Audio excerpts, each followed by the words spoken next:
What's going on, YouTube, fam? This your boy Tony 2 times, and we back with another episode of Hood Tales, man. Before I start, be sure to tap that like button. Definitely watch this video to the end to hear the full story and all the details in the case. For the day one, fam, y'all already know it's all love. Thanks for tuning back into another episode. If you're new to the channel and you feeling the content, feel free to subscribe. Definitely hit that notification bell so you can be notified every time we drop a new video. Let's get right into the story. Being a good Samaritan, helping people out, can leave you with a good feeling, a satisfaction. Knowing you did a good deed and was able to make someone else's situation easier, even if it's just for a brief moment. You definitely shouldn't expect nothing in return, though, if the deed is genuine and coming from the heart. But it's an old saying, no good deed goes unpunished. You have to know who to be a blessing to and who not, using that discernment. Unfortunately, we are in a time of plotting, backdooring, and people all out just being cutthroat. For example, you might be at a gas station. Somebody approaches you with a story of they car needing gas and they ran out. You might be the type person to throw them $10 and feel like that's not about nothing, not thinking too much about it. You pulled out a nice piece of money. Minutes later, you looking at a blick being robbed. It happens often, even as men helping women or falling for the damsel in distress role. A lot of us might still believe in chivalry. You see a woman whose car broke down, you pull over because that's the right thing to do. You try to help and just hope for the best, that you can do your good deed without consequences. It's sad that's the world we live in, when you gotta think twice before you help somebody. It might be a setup. And on this episode of Hood Tales, we will be taking it to Wilson City, Missouri, to discuss a case of a man's good deed that ended fatal. Back in 2017, 55-year-old Ralph Cross was known to be a very outgoing and generous man. Locked in with his community of Wilson City, a tight-knit community located in Mississippi County and Missouri. Ralph was known to always listen to music, play the lottery, and dressing to a T, but also looking out for neighbors, helping anyone in need, including the kids in the neighborhood, giving them money to hit the store, even buying them back to school supplies and clothes sometimes.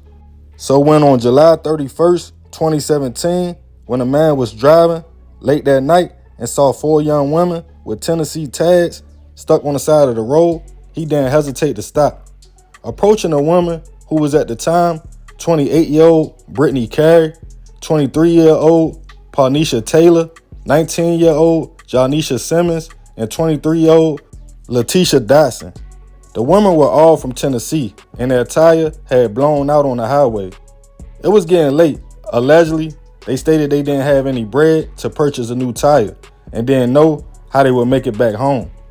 Ralph offered to purchase the women a tire and pulled out some cash, stating it wasn't a problem, in which he did purchase and get their vehicle situated. But it was getting late. He offered the woman could stay the night, in which they all agreed.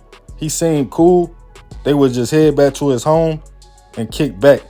As they were chopping it up, it came out that the women were actually adult entertainers or alleged escorts in town posting ads online trying to make some extra money. Things seemed to be cool as the man didn't judge them. They all hung out until the early morning hours, with one of Ralph's friends and neighbors even coming to the house as well.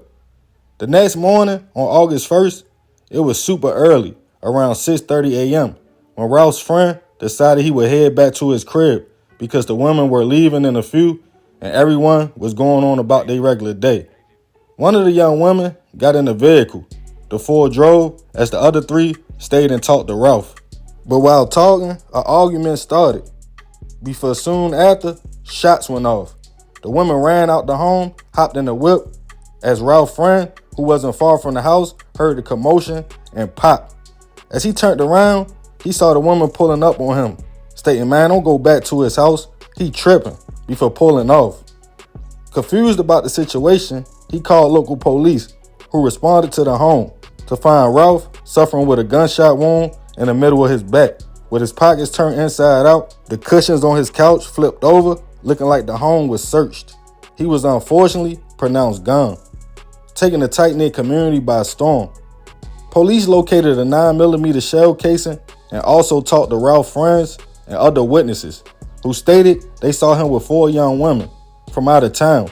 Helping them out, they went in stores and was driving a white car with Tennessee tags. They also told police Ralph had a large stack of cash on him that wasn't found on him or in the house. Detectives went to local stores and got footage showing a woman entering and walking around. They also got the car on surveillance. They searched Ralph's car and lifted a fingerprint belonging to Letitia, alleging her and the others were in the car with Ralph.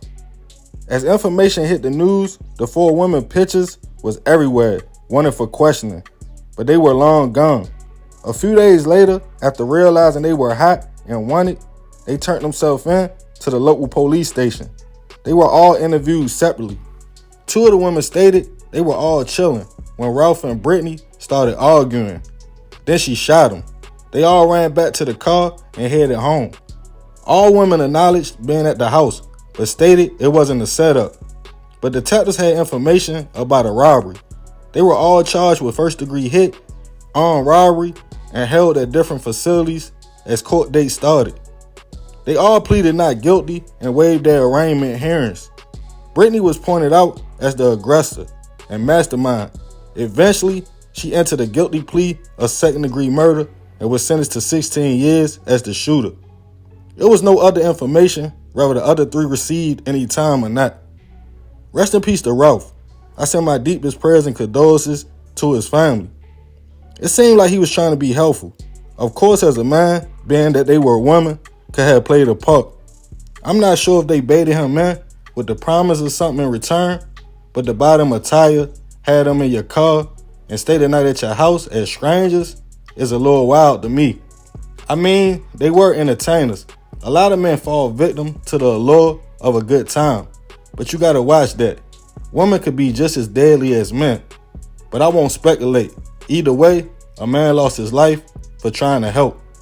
So remember, we gotta succeed not to fail, so we won't be just another hood tale. Man, crazy story. Rest in peace to Ralph. You know, it sounded like they probably was all chilling. You know, he woke up, he probably seen someone right. You know, he probably realized like, man, they finessed me or I got finessed. And he felt some kind of way and they probably started arguing. And that's probably what happened. You know, that's my thoughts on the situation. But I'm curious to hear what y'all think. Leave it in the comments. Remember to be respectful. I definitely appreciate you if you made it to the end. Y'all already know it's all love, fam. This is another episode of Hood Tales. This your boy Tony 2 times. I'm out.